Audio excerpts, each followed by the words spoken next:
السلام عليكم ورحمة الله وبركاته. الحمد لله والصلاة والسلام على رسول الله أما بعد فأعوذ بالله من الشيطان الرجيم بسم الله الرحمن الرحيم يا أيها الناس إنا خلقناكم من ذكر وأنثى وجعلناكم شعوبا وقبائل لتعارفوا إن أكرمكم عند الله أتقاكم صدق الله العظيم. அருமையான மூமின்களே, நோன்பாளிகளே, ரமலானுடைய 10 நோன்புகள் முடிந்து இரண்டாவது 10 தொடங்கி இருக்கிறது. ஒவ்வொரு மூமினும் கொஞ்சமாவது தன்னுடைய பாவங்கள் குறித்து பயப்பட வேண்டும். நம்ம வயசு, நம்ம ஆரோக்கியம், எத்தனையோ பேர் என்னென்னமோ பாவம் செய்யலாம், அவனுக்கெல்லாம் என்ன ஆச்சு, நல்லா தானே இருக்கிறாங்க, இப்படி நம்முடைய மனம் சமாதானப்படுத்தும். அல்லாஹ் குர்ஆன்ல சொல்றான், நான் விட்டுக்கிட்டே இருப்பேங்கிறான். நான் விட்டுக்கிட்டே இருப்பேன். இன்ன பத்ஷ ரப்பிக லஷதீத், நான் பிடிக்க ஆரம்பிச்சேன்னா அது கடுமையா இருக்கும். ஒரு நரம்பை சுண்டிட்டா கோமா ஸ்டேஜுக்கு போயிடும். நம்மோடு பழகைய எத்தனையோ இளம் வயதுக்காரர்களை பார்த்துருக்கோம். நாம் நிறைய எல்லாத்துக்கும் வருது ஸ்ட்ரோக், நம்ம கையில் இருக்காது. சொல்லுங்க, அதுலேருந்து நிவாரணம் பெற முடியுமா? அதுக்காக வேண்டி பாவத்திற்கான தண்டனைங்கிறதல்ல, எல்லாம் விட்டுக்கொண்டே இருப்பான். குர்ஆன்ல அல்லாஹ் சொல்றான், பெருமானாருடைய உம்மத்திற்கான மிக பெரும் சிறப்பு வமா கான அல்லாஹு லியுஅஸிபஹும் வ அன்த ஃபீஹிம், நீங்க இருக்கிற வரைக்கும் மொத்த சமுதாயத்தை நான் அதாபு செய்ய மாட்டேன். மற்ற சமுதாயங்கள் அல்லாஹ் தண்டிச்சானா இல்லையா? பாவத்துக்கு தண்டனை உலகத்திலே கொடுக்கப்பட்டது. இந்த சமுதாயத்திற்கான பாவத்தின் தண்டனை நீங்கள் இருக்கும் வரை நான் கொடுக்க மாட்டேன். வமா கான அல்லாஹு லியுஅஸிபஹும் வ ஹும் யஸ்தக்ஃபிரூன், எந்த சமுதாயத்தில் அல்லாஹ் மன்னிப்பு கேட்டுட்டே இருக்கிறாங்களோ அந்த சமூகத்தையும் அல்லாஹ் தண்டிக்க மாட்டாங்க. இஸ்திக்ஃபாருடைய நாட்கள். கவலைப்படும். நம்ம கடந்து வந்த பாதையில யாருக்கு மாற்றம் செஞ்சிருக்கிறோம்? மனிதர்களை பத்தி பிரச்சனையே இல்லை. யாருக்கு தெரியாம பாவம் செய்யறது? தெரிஞ்சா இப்ப என்ன ஆகும் சொல்லுங்க? மனிதர்களுக்கு தெரிஞ்சா என்ன ஆகும்? என்ன தைரியம் வரும்? அதான் தெரிஞ்சு போச்சுல. அல்லாஹ்விற்கு பயந்து மறுமையில் அல்லாஹ் என்னுடைய உடல் உறுப்புகள் ஒவ்வொன்றும் அது செயல்பட்டது குறித்து விசாரிப்பான். அல்லாஹ்வுக்கு தான் நான் பயப்படுறேன். அதனால பாவங்களை விடுவதற்கு முயற்சிக்கணும். செய்த பாவத்திற்காக மனப்படுத்தி அல்லாஹ்விடத்திலே அஸ்தக்ஃபிருல்லாஹ் என்று சொல்ல வேண்டும். ரமலானுடைய மாசம் இல்லையா? வார் தொடங்கிருச்சு. அந்த மக்களை நினைச்சு பாருங்க. இந்த அரசியல் காரணங்கள், இதுல யார் யோகிய யார் அயோக்கிய அப்படின்னு சொல்ல முடியாது. எல்லாமே ஒரு காலகட்டத்தில் தங்களுக்கு தேவை என்னும் பொழுது கூட்டு சேருவார்கள். அவனை காட்டி கொடுக்கும் போது எதிரியாக மாறிவிடுவார். பண்டைய வரலாறு, America, Russia, France, Afghanistan, Pakistan, அரபு நாடுகள் எல்லாமே கூட்டுதான். எது வரைக்கும்? அவங்களை எதிர்க்காத வரைக்கும். அவன் சும்மா விடுவானா? எல்லாம் கொடுத்துட்டு ஒரு கட்டத்தில் பிடித்து இழுக்கும் போது இவங்க எதிரியா மாறிடுவாங்க. அல்லாஹ்வுடைய ரசூல் எல்லாமே சொல்லிட்டாங்க. கியாமத்தினுடைய சமீபத்தில் போர்கள் பெருகும்னா. கியாமத்தினுடைய அடையாளங்கள்ல இப்னு அப்பாஸ் ரலியல்லாஹு அன்ஹு 113 அடையாளங்களை குறிச்சு வச்சிருக்கிறாங்க. என்ன செய்யும்? போர்கள் நடக்கும். கொலைகள் எந்த அளவுக்கு நடக்கும்னா, ஏன் கொன்னாங்க அப்படின்னு கொல்லப்பட்டவனுக்கு தெரியாது, கொன்னவனுக்கு தெரியாது. அந்த மாதிரியான மனித பேரழிவுகள் நடக்கும். நாம பொதுவா அப்பாவி மக்களுக்காக துஆ செய்வோம். ஆட்சியாளர்களின் மனமாற்றங்கள் ஏற்பட்டு அந்த அப்பாவி மக்கள் கொடும் ஆபத்துகளிலிருந்து அல்லாஹ் பாதுகாப்பானாக. சத்தியம் எதன் பக்கம் இருக்கிறதோ அவர்களுக்கு அல்லாஹ் உதவி செய்வானாக. இதில் உள்ள பார்த்தீங்கன்னா உள்ள அரசியல் நிறைய இருக்கு. தங்க விலை ஏறின மாதிரி, பெட்ரோலிய பிரச்சனை. அமெரிக்காவுக்கு என்னன்னா போலீஸ் ஆஃப் வேர்ல்டு, நான் தான் உலக ரவுடியாக இருக்கணும், என் பக்கத்தில் எவன் வந்தாலும் நான் விட மாட்டேன். அப்போ அவன் சில நாடுகளை வச்சு விளையாட்டு காமிப்பான். சீனா அவன் சில நாடுகளை வச்சு விளையாட்டு காமிப்பான். கைப்பாவைகளாக 54 நாடுகள் இஸ்லாமிய தேசங்கள் அடிமைகளாக கிடக்குது. பெருமானார் சொன்னாங்க, ஒரு காலம் வரும் எல்லாரும் சேர்ந்து உங்களை அடிப்பாங்க, நாங்கள் மைனாரிட்டியாக இருப்போமா யார சொல்லலாம், இல்லை நீங்களும் மெஜாரிட்டியாக இருப்பீங்க, ஆனால் உங்களுடைய மெஜாரிட்டிங்கிறது அந்த நீரில் அடித்து செல்லப்படுகிற நுரை போல விலை இல்லாமல் ஆயிடுவீங்க. எதனால் அப்படி நடக்கும் யார சொல்லலாம் அப்படின்னா 2 விஷயம். உலகத்தை அதிகமாக ஆசைப்படுவீங்க, மரணத்தை வெறுப்பீர்கள்.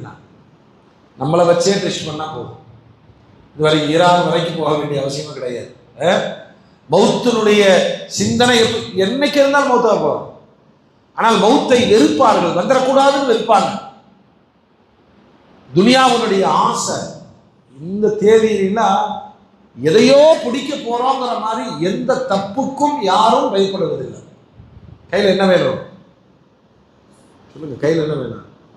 பணம் வேணும். எவன் காசா இருந்தாலும் சரி, எந்த பணமா இருந்தாலும் சரி, அதை எப்படியாவது சம்பாரிச்சு, அப்படி சம்பாரிச்சு என்ன சாதிச்சோன்னு கேள்வி கேட்டால் ஒன்றும் பதில் கிடையாது.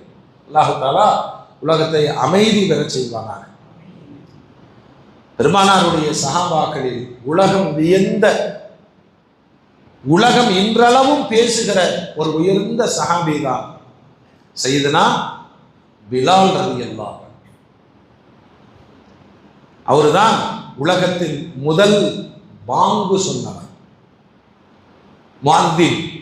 இந்த முஅத்தின் அப்படிங்கிற வார்த்தை தான் மோதினார்னு மருதி, மோதினார் மோதினார், யார் மேல மோதினார், ஏன் மோதினார் அப்படின்னு ஆகி போச்சு. மோதினார் அல்ல, முஅத்தின். சொல்லுங்க, பாங்கு சொல்பவர் அர்த்தம், அறிவிப்பாளர் அர்த்தம். இந்த பிலால் ரலியல்லாஹு அன்ஹு யாருன்னு கேட்டா, பெருமானாருடைய ஹிஜ்ரத்திற்கு 43 வருடத்திற்கு முன்பு பிறந்தார்கள். தந்தை ரபாஹ், தாய் ஹமாமா. இவங்க அரபியர்கள் தான், அடிமைகளாகவே இருந்துட்டாங்க.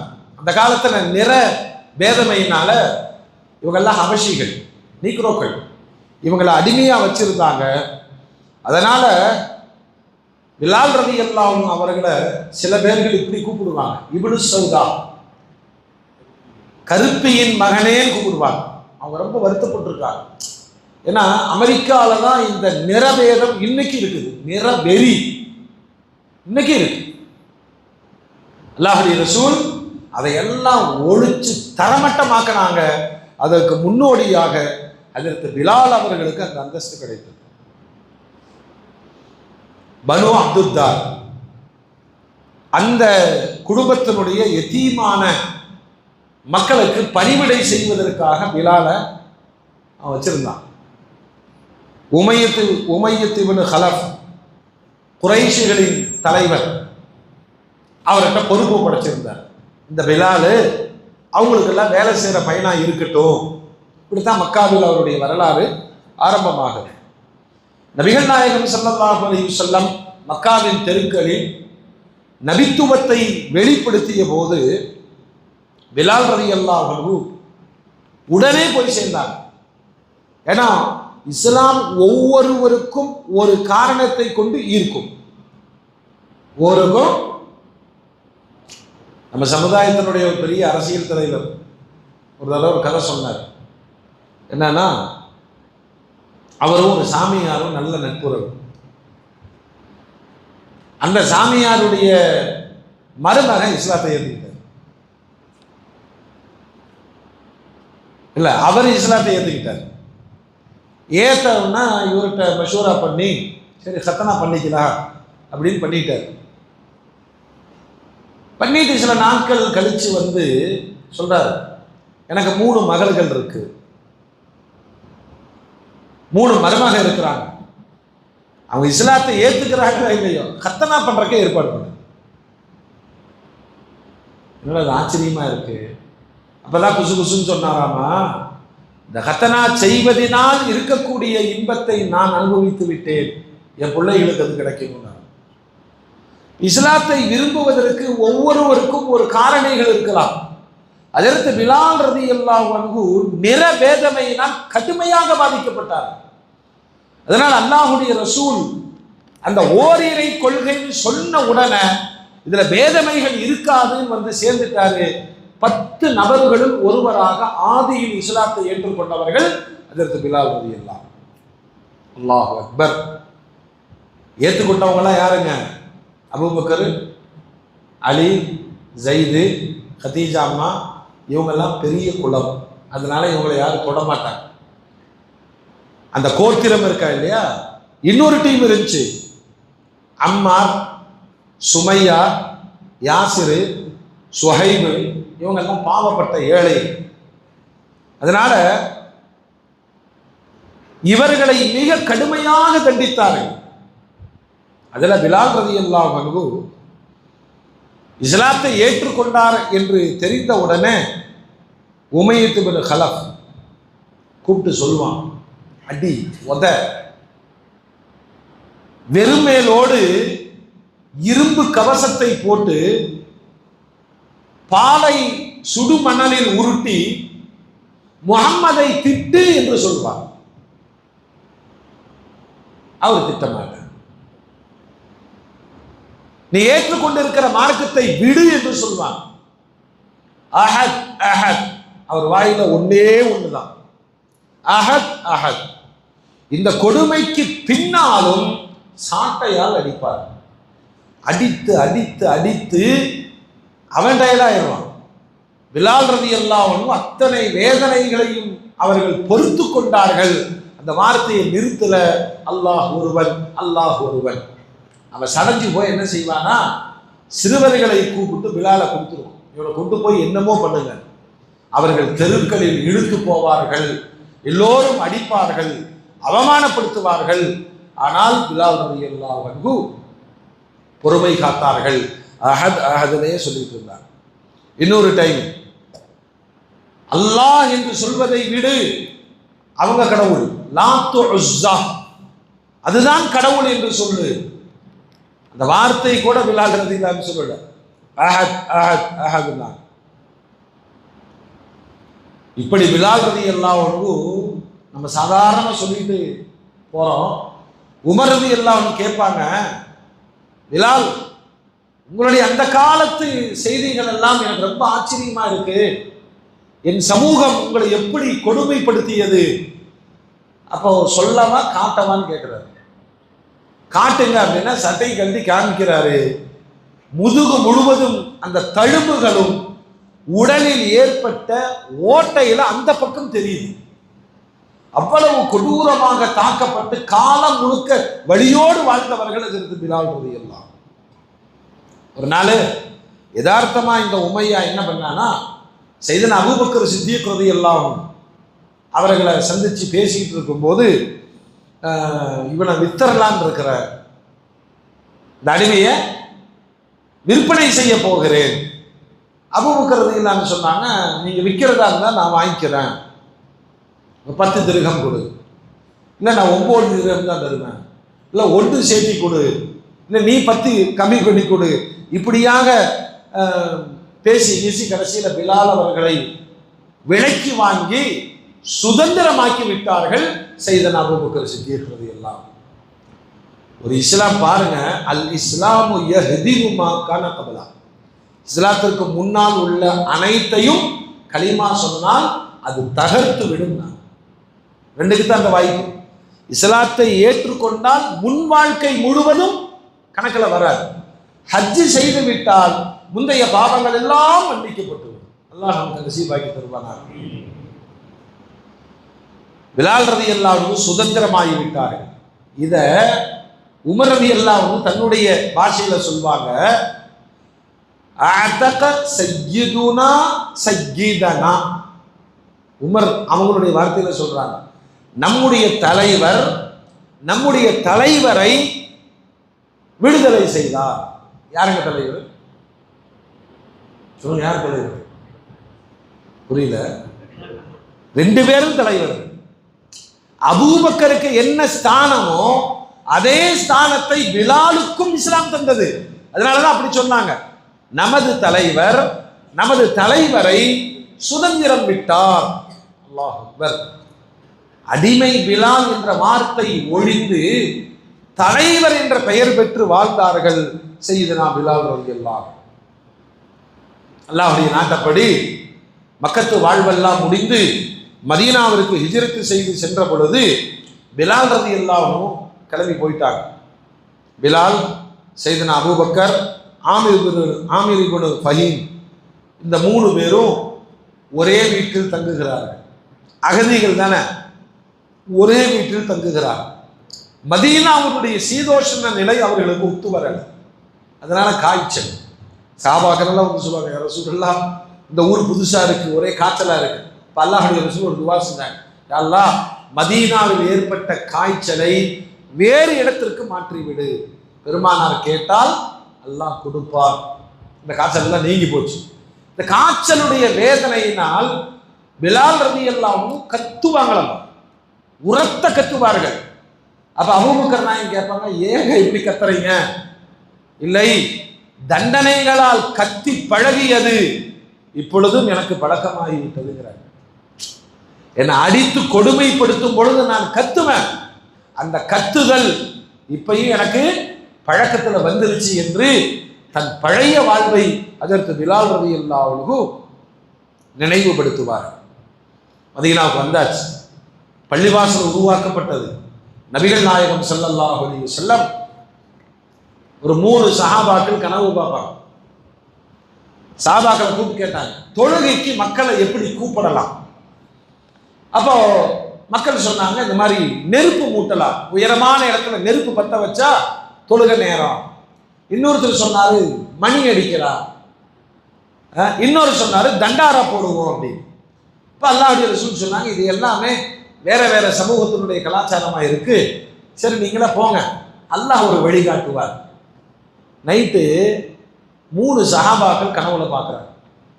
ஒரு மலக்கு வந்து சொல்லி கொடுக்குறார், அல்லாஹு அக்பர் அல்லாஹு அக்பர், பாங்கனுடைய வார்த்தைகள். ஃபர்ஸ்ட் ஸைத் ரலியல்லாஹு ஓடோடி வந்து பெருமானாருக்கு சொன்னாங்க. அடுத்து அந்த சாதின்னு சொன்னார், உமர் நாயகம், ஐயோ முந்திட்டாங்களே, இது அல்லாஹ்வுடைய அறிவுறுத்தல். அந்த வார்த்தைகளை சொல்ல சொல்லி பெருமானார் கேட்ட பிறகு தன்னுடைய தோழர்களில் மிகவும் இஸ்லாத்திற்காக கஷ்டப்பட்ட நல்ல குரல் வளம் மிக்க அதற்கு பிலால நீங்கள் சொல்லுங்கள் அப்படின்னா. நீங்கள் நம்ம வரலாறு தெரியாம தான் சில விஷயங்கள்ல சண்டை போட்டுருக்கோம். இப்போ நாம இக்காமத்தை சொல்லும் போது நம்ம போதுனார் எப்படி சொல்லுவாரு, எல்லாமே 2 தடவை சொல்லுவார்.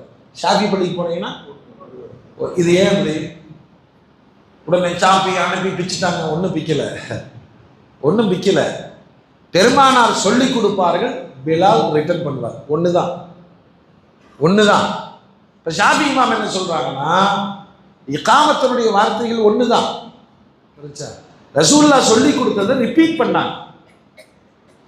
ஹனஃபி இமாம் என்ன சொல்றாங்கன்னா, அந்த 2ஐயும் பரக்கத்தா சேர்த்து பெருமானார் சொன்னதையும் பிலால் சொன்னதையும் செய்யணும், அவ்வளவுதான். இதுல எந்த சண்டை சச்சரவுகள்லாம் கிடையாது. ஒவ்வொரு மசாயில்களுக்கு பின்னாலும் ஒரு வரலாறு. அப்போ அந்த வார்த்தைகளை பெருமானார் சொல்ல சொல்ல அதற்கு பிலால் திரும்ப சொல்லுகிறார்கள். மதீனா அதிர்ந்து போகிற விதத்தில் அவருடைய உயர்ந்த குரலால் பாங்கொலி முதலாக எழுப்பப்பட்டது. யூதர்கள், கிறிஸ்தவர்கள், நெருப்பு வணங்கிகள், அவர்களிடம் இல்லாத புதுமையான அழைப்பு முறை பெருமானாருக்கு வழங்கப்பட்டது. இன்னைக்கும் 24 hours நாங்க சொல்லப்பட்டு கொண்டே இருக்கும், இகாமத்து சொல்லப்பட்டு கொண்டே இருக்கும். இதுதான் தௌஹீதுடைய வார்த்தை. அல்லாஹ் குர்ஆன்ல சொல்றான், வமன் அஹ்ஸனு கௌலன் மிம்மன் தஆ இலல்லாஹ், அல்லாஹ்வின்பால் அழைக்கக்கூடியவர்களுடைய செயலை விட மிகச் சிறந்த சொல் எது? உலகத்தில் ஆகச் சிறந்தவர்கள் யாருன்னா மோதினார்கள். யாரின் பக்கம் கூப்பிடுறாங்க? மக்களை அல்லாஹ்வின் பக்கம் அழைத்து கொண்டே இருக்கிறார்கள். அங்க தொடங்கினது. அப்ப அவங்களுக்கு பேரே ஆயிடுச்சு, முஅத்தின் ரசூலுல்லாஹ், பெருமானாரின் முஅத்தின் என்று ஆகிவிட்டது. டியூட்டியாவே செஞ்சாங்க. பாங்கு சொன்ன உடனே பெருமானாருடைய வீட்டுக்கு வந்து நிற்பாங்க, முன்னாடி நிற்பாங்க. நின்றுட்டு ஹையால சலா ஹையாலல் ஃபலா தனியாக ஒருக்க சொல்லுவார். அப்படின்னா என்ன அர்த்தம்? ஹையானா வாங்கன்னு அர்த்தம். வெற்றியின் பக்கம் வாங்க, தொழுகையின் பக்கம் வாங்க. ரசூலுல்லாவை தனியாக கூப்பிடுவார். பெருமானார் வெளியே வரும் வரை காத்திருப்பார். பெருமானார் வந்த பிறகு போய் இக்காமத்தை சொல்லுவார். பெருமானார் தொழுகை நடத்துவார். இந்த வாங்க டைமு அல்லாஹ் நிர்ணயிச்சது, இக்காமத்த டைமு நாம வச்சுக்கிட்டது. புரியுதா? ஒவ்வொரு ஊரில் சில கடத்தெருவாக இருக்கும், கொஞ்சம் இதாக இருக்கும். சரி, மக்கள் வரட்டும்னு கொஞ்சம் இக்காமத்தை மக்ரூஹ் இல்லாத நேரம் வரைக்கும் தாமதப்படுத்தலாம். அதே மாதிரி குளிர்காலத்தில் சீக்கிரமாக தொழுகணும், வெயில் காலத்தில் தாமதமாக தொழுகணும். 2:30 மணிக்கெல்லாம் லொஹர் ஜமாத் நடக்கிற ஊர்கள்லாம் இருக்கு. அப்படி மசாயிலாம் இருக்கு. நம்ம அதெல்லாம் புரிஞ்சுக்க மாட்டோம். ஃபிக்ஸட். இப்போ இன்னைக்கு சாதாரணமாக என்னன்னா, பாங்கு சத்தம் கேட்டு ஒருத்தர் பள்ளிவாசலுக்கு வந்தார்னா அவரு சிறுநீர் கழித்து சுத்தம் செய்து ஒது செய்து சுன்னத்து தொழுகிற நேரம் ஒரு 20 நிமிஷம் கேப் கொடுக்கலாம். அப்படித்தான் ஒவ்வொரு தொழுகை பாங்குக்கும் இக்காமத்திற்குமான இடைவெளி. ஆனால் உண்மையில் பெருமானார் வரும் வரை காத்திருப்பார்கள். பெருமானார் வந்து விட்டால் இக்காமத்தை சொல்லுவாங்க. இந்த நடைமுறை இன்னைக்கு ஹரம்ல இருக்கு. இமாம் உள்ள வர்றதை பார்த்த உடனே இக்காமத் சொல்லுவாங்க. சில நேரங்களில் பாங்கு சொல்லி 5வது நிமிஷத்துல இக்காமத் சொல்லிடுவாங்க. சில நேரங்களில் 1/2 மணி நேரம் ஆகும். மூமின்களே, மிகப்பெரிய பாக்கியத்தை பெற்ற ஹஜ்ரத் பிலால் ரலியல்லாஹு அன்ஹு பெருமானாரோடு இணைந்து விட்டார்கள். எந்த அளவுக்குன்னா, பெருமானாருடைய பர்சனல் செக்ரட்டரி. என்ன நடந்தாலும் சரி, யாராவது வந்து கேட்டாங்கன்னா, பிலால் அவங்களுக்கு காசு கொடு. பிலால் வந்து நான் சொல்றாங்க, ஆர்டர் மட்டும் போட்டுறாங்க. நான் போய் எங்க சில நேரங்களில் யூதர்களிடம் போய் கடன் வாங்கி கொண்டு வந்து பெருமானாருக்கு செலவழிப்பாரு. வரும், பெருமானார் கொடுத்துருவாங்க. அந்த அளவு பெருமானாருக்கு பர்சனல் செக்ரட்டரியாக அதற்கு பிலால் ரலியல்லாஹு அன்ஹு இருந்தார். நஜாஷி மன்னர் அரசர்கள் வைக்கக்கூடிய ஈட்டி அது ஒரு சின்னதா, அது கொஞ்சம் கௌரவமா இருக்கு. அந்த ஈட்டியை 3 பெருமானாருக்கு அன்பளிப்பாக கொடுத்து அனுப்பினார். பெருமானார் ஸல்லல்லாஹு அலைஹி வஸல்லம் ஹஜ்ரத் அலி அவர்களுக்கும் உமருக்கும் ஆளுக்கு ஒன்று கொடுத்துட்டு 1 தான் வைத்துக் கொண்டார். தான் வச்சிருந்த ஈட்டிய பிலாலிடம் ஒப்படைச்சிட்டார். இது என்ன செய்யணுமோ நீ செஞ்சுக்க. பெருமானார் ஸல்லல்லாஹு அலைஹி வஸல்லம் பள்ளிவாசல் அல்லாத இடத்தில் வெளியில போய் போர்க்களத்திலோ அல்லது பெருநாள் தொழுகையிலோ அல்லது மழை தொழுகையிலோ வெளியே போய் தொழுவதாக இருந்தால் பெருமானாருக்கு முன்னால் சுத்தரா என்று சொல்லக்கூடிய இந்த ஈட்டியை நட்டு வைத்துக் கொள்வார். இப்போ நம்மளே தொழுதுட்டு இருக்கும்போது குறுக்க யாராச்சும் போனாங்கன்னா கோவம் வருமா இல்லையா? அப்போ குறைஞ்சபட்சம் ஒரு அடையாளம், நான் தொழுகிறேன்னு முன்னாடி கரிசிப்பு போட்டுக்கணும். செல்போனை வச்சுக்கணும், சீக்கிரமா எடுத்துட்டு போயிடுவாங்க. சுத்ராலாம் கடைபிடிக்கிறது இல்லை. சில பள்ளிகள்லாம் இருக்கு, சின்ன சின்னதாக பிளாஸ்டிக் இது வச்சிருப்பாங்க. இவர் தொழுக போறாரு, குறுக்க போவாங்க. நம்ம தான் நம்மளை பாதுகாக்கணும். நம் தொழுகைக்கு இடையூறு ஏற்படும் விதத்தில் நாமும் தொழுகக்கூடாது. வந்து நட்ட நடு புள்ளியில் போய் கட்டி நின்றுக்கிறது. அப்புறம் எல்லாம் என்ன செய்வாங்க? கிராஸ் ஆகுவாங்க. இப்படி யாராவது கிராஸ் ஆகுவாங்கன்னு உங்களுக்கு தோணுச்சுன்னா முன்னாடி இவர் தொழுகிறார் அப்படிங்கிற அடையாளம் வைத்துக்கொண்டு தொழுவது நபிகள் நாயகம் ஸல்லல்லாஹு அலைஹி வஸல்லம் சுன்னத். இந்த வேலையை பிலால் ரலியல்லாஹு அன்ஹு அந்த ஈட்டியை தூக்கிட்டு வந்து எங்க இருந்தாலும் செய்து விடுவார். முஃமின்களே, பெருமானார் ஸல்லல்லாஹு அலைஹி வஸல்லம் பத்ரு போர்க்களம்,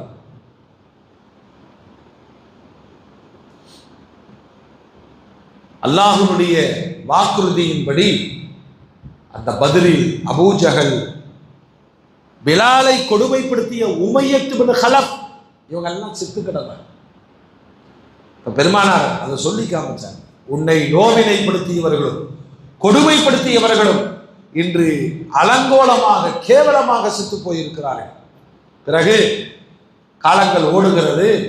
நபிகள் நாயகம் ஸல்லல்லாஹு அலைஹி வஸல்லம் கனவில் காட்டப்பட்டபடி மக்காவை கைப்பற்றுவதற்காக, பெருமானாருடைய வாழ்க்கையில 65க்கும் மேற்பட்ட போர்கள் நடந்திருக்கு.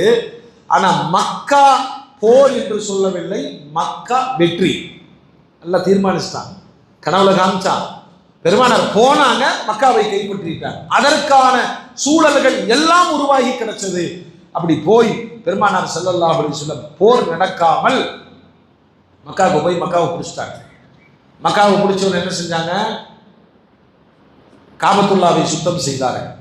காபாவிற்குள் போய் பெருமானார் தொழுதார்கள். அப்படி உள்ளே போகும்போது 3 பேர் பெருமானாரோடு இருந்தார்கள். ஒருத்தர் பாரம்பரியமாக காபாவுடைய சாவியை வச்சிருந்த உஸ்மான் இப்னு தல்ஹா, அவர் இஸ்லாத்தை ஏற்றுக்கல. ஆனால் பெருமானார் அவர்கிட்ட சாவி இருக்கு, மரியாதையை வாங்கி வெளியே வந்தவன மரியாதையை கொடுத்துட்டாங்க. அதனாலே அவர் இஸ்லாமை ஏற்றுக்கொண்டார். 2வது உசாமா, 3வது ஹஜ்ரத் பிலால். லோஹருடைய நேரம் வந்தது. லோஹருடைய நேரம் வந்துருச்சு. குறைஷிகள் எல்லாம் பயத்தோடு காபாவுக்கு முன்னால் கூடியிருக்கிறாங்க. ஏன்னா இன்றைய தினம் முழு மக்கா நகரமும் முஹம்மது ஸல்லல்லாஹு அலைஹி வஸல்லம் அவர்களிடம். அவங்கள பேசுறாங்க, என்ன அல்லாஹ் சொன்னாங்க, உங்களை எல்லாம் மன்னிச்சுட்டேன் நான். லோஹர் தொழுகணுமா இல்லையா?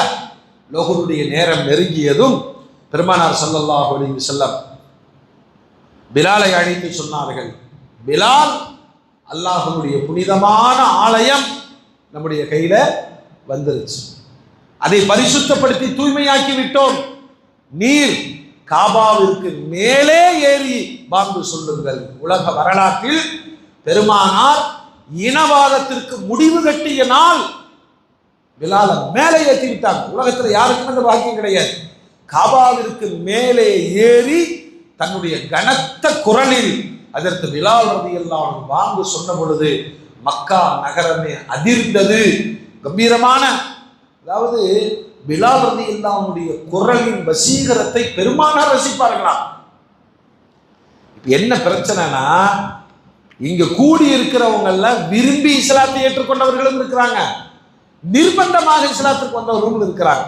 அதனால அபூஜகளுடைய மகள் ஜுவைரியா அப்படின்னு ஒரு பொம்பளை இருந்தா. அவ சொன்னா, பிலால், உங்களுடைய அந்தஸ்தை அல்லாஹ் உயர்த்தி விட்டான், ஆனா எனக்கு இதுல விருப்பம் இல்லை. எனக்கு விருப்பமானவரை நீங்கள் கொன்று விட்டீர்கள். யாரு? அபூஜகல். இவங்க அத்தா அபூஜகளுடைய மகள் தான் சொல்லுது, இன்னைக்கு முஹம்மதும் பிலாலுக்கும் உயர்வு கிடைத்து விட்டது, ஆனால் நான் இதை ஏற்றுக்கல, விரும்பல. எனக்கு விருப்பமான என்னுடைய தந்தையை நீங்கள் கொண்டு விட்டீர்கள். ஹாலித் இப்னு உஸைதுன்னு ஒரு ஆள் இருந்தார். அவர் சொல்றார், நல்ல வேலை என் தந்தை இந்த காட்சியெல்லாம் பார்க்கல, நேத்தா இறந்தார். மனசுக்குள்ள எவ்வளவு வஞ்சிப்பாரு. இஸ்லாத்தினுடைய சமத்துவ மார்க்கம் இங்கு நிலைநாட்டப்படுது, அதை ஜீரணிக்க முடியல. ஹாரித் இப்னு ஹிஷாம் அங்கிருந்து கத்தரா, இந்த பிலால் காபாவிற்கு மேல் ஏறுவதற்கு முன்பு நான் செத்து போயிருக்கணுமே. உங்களுக்கெல்லாம் ஜீரணிக்க முடியல. ஏன்னா தாங்கள் பார்த்து அடிமையாக இருந்தவர்கள், அடிமை இனம், அந்த இனவாதத்தை தான் பெருமானார் முடித்தார்கள். பிறகு அபூ சுஃபியான், அவர் அப்பதான் இஸ்லாத்தை ஏற்று முன்னாடி வந்திருக்கிறார். அவர் சொல்றார், நான் எதுவும் பேச மாட்டேன்ப்பா, நான் எதுவும் சொல்லல கருத்து. ஏன்னா நான் எதையாவது பேசினால் இங்க இருக்கிற கல் கூட பெருமானாரிடம் போட்டு கொடுத்து விடுங்கிறார். ஏன்னா அவர் நிறைய பார்த்துட்டார். 20 ஆண்டு கால பகைக்கு பின்னர் ஃபத்ஹ் மக்காவில் தான் ஒரு இஸ்லாத்தை ஏற்றுக்கொண்டார். முஃமின்களே, இதற்கு பிறகு நபிகள் நாயகம் ஸல்லல்லாஹு அலைஹி வஸல்லம் மக்கால ஆளுநர்களை நியமித்து விட்டு, அங்கு ஒரு முஅத்தினை நியமித்து விட்டு பிலால் அவர்களை அழைத்துக் கொண்டு மீண்டும் மதீனாவிற்கு வந்து விட்டார்கள். வாழ்நாள் முழுக்க பெருமானாரோடு, பெருமானார் எங்கெல்லாம் செல்லுகிறார்களோ அங்கெல்லாம் உடன் இருந்தவர்கள் அதற்கு பிலால் ரலியல்லாஹு. உலகத்துல மிக பெரும் சோகம் என்ன தெரியுமா? பெருமானார் ஸல்லல்லாஹு அலைஹி வஸல்லம் வஃபாத் ஆகிவிட்டார். வஃபாத்தாகி அவர்களுடைய அந்த ஜனாசா வைக்கப்பட்டிருக்கு. தொழுகையினுடைய நேரம் வந்து விட்டது. நீங்க இந்த காட்சியை நீங்க நினைச்சு பாருங்க. பெருமானார் ஹயாத்தாக இருக்கும்போது, உயிரோடு இருக்கும்போது பாங்க சொல்றார், அஷ்ஹது அன்ன முஹம்மதர் ரசூலுல்லாஹ், முஹம்மத் அல்லாஹ்வுடைய ரசூல் என்று நான் சாட்சி சொல்றேன். ஆத்மார்த்தமான உயிரோட்டமான வாக்கு. யாரை பார்த்துட்டு சொல்றாரு? பெருமானாரை பார்த்து சொல்வார்.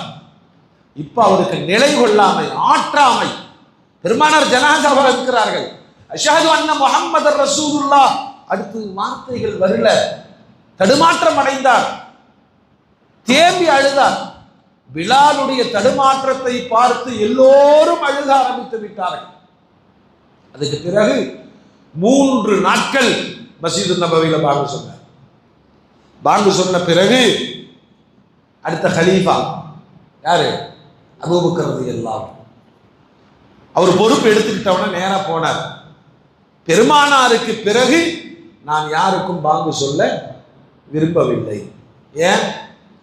இந்த அஷ்ஹது அன்ன முஹம்மது ரசூலுல்லாஹ் அதை தாண்ட முடியவில்லை என்னால். எந்த பெருமானாரை பார்த்து நான் பாங்கு சொல்லி கொண்டிருந்தேனோ அது எனக்கு ஜீரணிக்க முடியல. அபூபக்கர் ரலியல்லாஹு அன்ஹு சொன்னாங்க, இல்ல இல்ல, நீங்க இருக்கணும், நீங்க பாங்கு சொல்லி தான் ஆகணும், மோதினாராகத்தான் இருக்கணும். அப்பதான் இதற்கு பிலால் பேசுவாங்க, நீங்க தான் என்னுடைய தலைவர், காசு கொடுத்து விலைக்கு வாங்கி விடுதலை செய்தீர்கள். அபூபக்கரே, என்னை காசு கொடுத்து விலைக்கு வாங்கியது உங்களுக்காக என்று இருந்தால் நீங்க சொன்னதெல்லாம் நான் கேட்கிறேன். அல்லாஹ்விற்காக நீங்கள் செய்திருந்தால் நீங்க சொன்னதை நான் கேட்க மாட்டேன். இன்னும் சொல்ல போன வரலாறுகள் இப்படி சொல்லுது, பெருமானாரை தவிர வேற யாரையும் தலைமை பீடத்திற்கு அவருடைய மனம் ஒத்துக்கல. அபூபக்கர் நாயகம் கலீஃபாவாக ஆனது கூட அவருக்கு விருப்பம் இல்லாமல் இருந்தது என்று வரலாறுகள்லாம் சொல்லுது. குறையினால் அல்ல, பெருமானாருடைய இடத்தில் இன்னொருவரை ஜீரணிக்கிற சக்தி அவருக்கு இல்லை.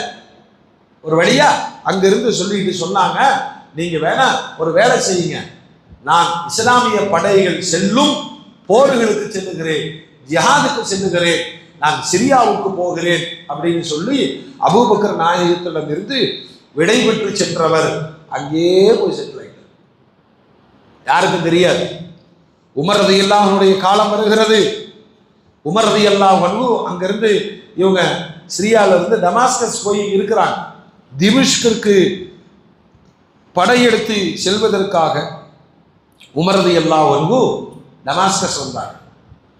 வந்து ஹஜ்ரத் பிலால் வரும்போதே நினைச்சிட்டு வர்றார், பெருமானாருடைய முஅத்தின், இஸ்லாத்தினுடைய முதல் அழைப்பாளர் பிலாலை பார்க்கணுமே நினைச்சுக்கிட்டே வர்றார்.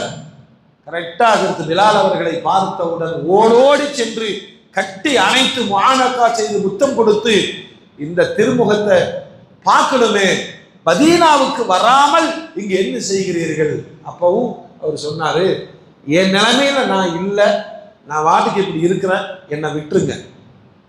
அப்பதான் கூடியிருந்த சஹாபாக்கள் சொன்னார்கள், உங்க பாங்க கேட்டு ரொம்ப நாளாச்சு, ஜனாதிபதி கலீஃபா உமர் வந்திருக்கிறார், ஒரு பாங்கு சொல்லுங்களே. இந்த நாகூர் அடிமா பாட்டெல்லாம் கொஞ்சம் கூடுதல் குறையெல்லாம் இருக்கும், அது பாடலுக்காக அப்படி சேர்த்துக்கிட்டேங்களே தவிர இந்த சம்பவம் அல்ல. அதற்கு பிலால் ரலியல்லாஹு அன்ஹு உமர் ரலியல்லாஹு அன்ஹு அவர்களுக்கு முன்னால் பாங்கு சொல்லி பாருங்க, 20 ஆண்டுகள் தாண்டியும் அஷ்ஹது அன்ன முஹம்மதர் ரசூலுல்லாஹ் அப்படின்னு சொல்லும் பொழுது அதை தாண்ட முடியாமல், அடுத்த வார்த்தைக்கு போக முடியாமல் அழுதார். உமர் நாயகம் அழுதார்கள், அந்த சபையே தேம்பி தேம்பி அழுதது. உண்மையான ஈமான் ஒரு பக்கம், பெருமானாரை அவ்வளவு பாசத்தோடு நேசித்த அந்த உறுதி ஒரு பக்கம். அதற்கு பிலால் விட்டுட்டு போயிட்டாங்க உமர் நாயகம். கடைசியில சக்கராத்துடைய நிலை வந்த பொழுது அவருடைய புலம்பல் என்ன தெரியுமா? மனைவி கணவனை பார்த்து சொல்றாங்க, வாஹசுனா வாஹசுனா, கவலையே, என் கணவனுக்கு ஏற்பட்ட கை சேதமேங்கிறாங்க. இவர் திரும்பி சொல்றார், சந்தோஷமே சந்தோஷமே, நாளைய தினம் முஹம்மது ஸல்லல்லாஹு அலைஹி வஸல்லம் அவர்களையும் அவர்களுடைய சஹாபாக்களையும் நான் சந்திக்க போகிறேன். மரண தருவாயில் நல்ல வார்த்தைகள் வெளிப்படுவதும் பெரிய பாக்கியம். ஐயோ சொத்தெல்லாம் போயிருமோ, என் பொண்டாட்டி விட்டுட்டு போயிருவாளோ, என் பசங்களா விட்டுட்டு போய் இப்படி புலம்பி சாகிறதுக்கும் என்ன சொல்றாரு? சந்தோஷமே, நாளை முஹம்மது ஸல்லல்லாஹு அலைஹி வஸல்லம் அவர்களையும் அவர்களுடைய சஹாபாக்களையும் நான் சந்திக்க போகிறேன். அப்படியே இருக்க அவர்கள் ஹிஜ்ரி 51 வஃபாத்தானார்கள்.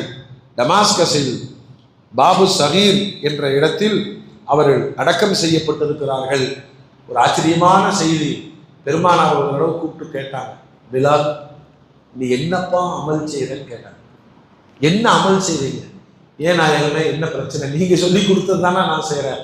இல்லை, மேராஜிற்கு நான் போகும்போது நானும் ஜிப்ரீல் தான் போகிறேன், ஜிப்ரீல் தான் கூட்டிகிட்டு போகிறார். உன்னுடைய செருப்படி சத்தத்தை நான் கேட்டேன். எனக்கு முன்னாடியே நீ அங்கே இருக்கிறையே ரசூலுல்லாஹ், அப்படிலாம் எனக்கு ஒன்றும் தெரியல. ஆனால் ஒரு அமல் நீங்கள் கற்றுத்தந்ததை காலமெல்லாம் செய்து வருகிறேன். ஒது செஞ்சிட்டா ஒதுவின் காணிக்கை 2 ரகாத் தொழுகிற பழக்கம் எனக்கு எப்பொழுதும் இருந்தது. பெருமானார் சொன்னாங்க, அதுதான். யாருமே இதெல்லாம் திங்க் பண்ண மாட்டாங்க. ஒது செய்தால் ஒதுவுக்காக காணிக்கை 2 ரகாத் தொழுதது. மேராஜில் பெருமானார் தனக்கு முன்பாகவே அதற்கு பிலால் அவர்களுடைய செருப்படி சப்தம், நடந்து போற சப்தத்தை கேள்விப்பட்டதை சொல்லி உணர்ச்சி வசப்படுகிறார்கள். அல்லாஹு தாலா பாருங்க, எல்லா மோதினார்களுக்கும் ஒரு செல்ல பேர் இருக்கு. என்ன பேரு? பிலால். சில ஊர்கள் எல்லாம் பிலால் தான் கூப்பிடுவாங்க. அப்படித்தான் கூப்பிடுவோம்.